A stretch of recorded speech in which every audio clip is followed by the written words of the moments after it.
ഈശോ മിശിഹായ്ക്ക് സ്തുതിയായിരിക്കട്ടെ.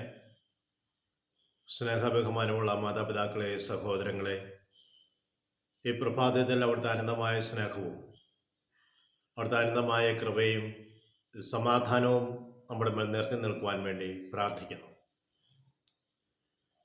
നമ്മുടെ ജീവിതത്തിൽ സഹനങ്ങൾ ഉണ്ടാകുമ്പോൾ അതിന് പിന്നിൽ ദൈവത്തിന് കരമുണ്ട് എന്ന് നമ്മൾ തിരിച്ചറിയണമെന്ന് ഇന്നലെ നമ്മൾ കണ്ടു. നമ്മൾ എന്തിനു വേണ്ടിയാണ് സഹിക്കുന്നത് എന്നൊരു ചോദ്യമുണ്ട്. പിതാവിനെ മക്കളായി തീരുവാൻ എന്ന് ഹെബ്രായക്കാർക്ക് എഴുതിയ ലേഖനം 12-ാം അധ്യായം 5, 6, 7, 8 തിരുവചനം നമ്മൾ ഇപ്രകാരം ഓർമ്മിപ്പിക്കുന്നുണ്ട്. ഇങ്ങനെയാണ് പറയുക: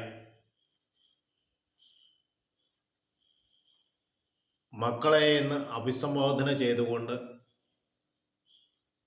നിങ്ങൾക്ക് നൽകിയ ഉപദേശങ്ങൾ നിങ്ങൾ മറന്നുപോയോ?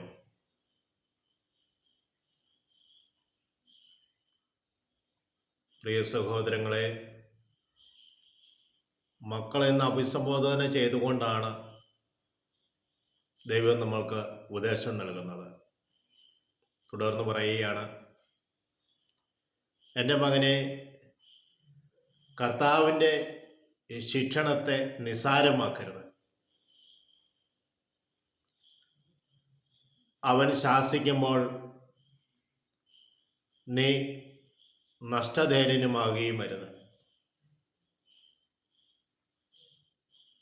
അപ്പോൾ ദൈവത്തിൻ്റെ ശിക്ഷണം നമ്മൾ നിസ്സാരമായി കണക്കാക്കരുത്.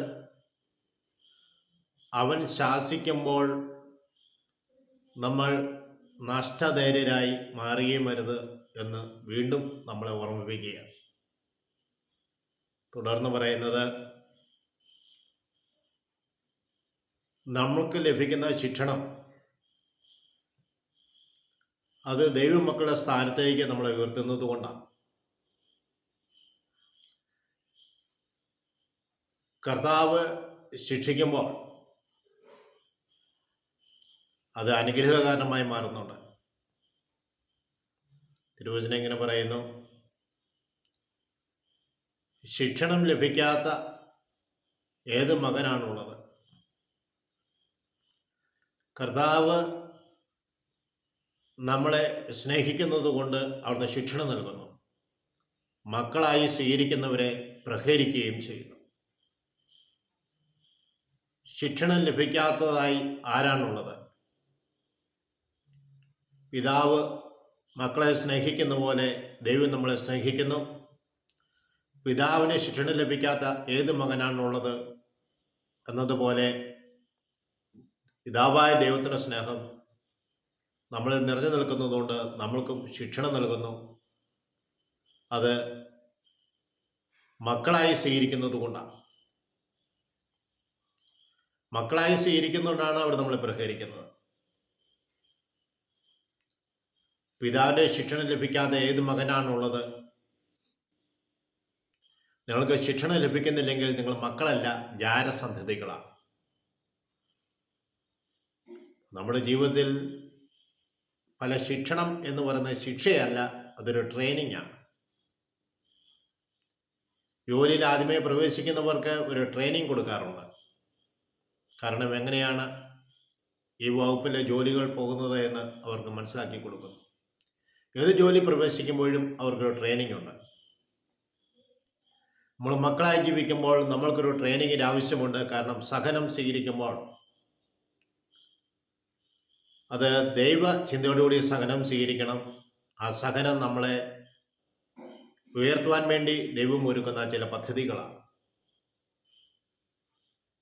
അപ്പോൾ പിതാവിൻ്റെ ശിക്ഷണം ലഭിക്കാത്ത ഏത് മകനാണുള്ളത്?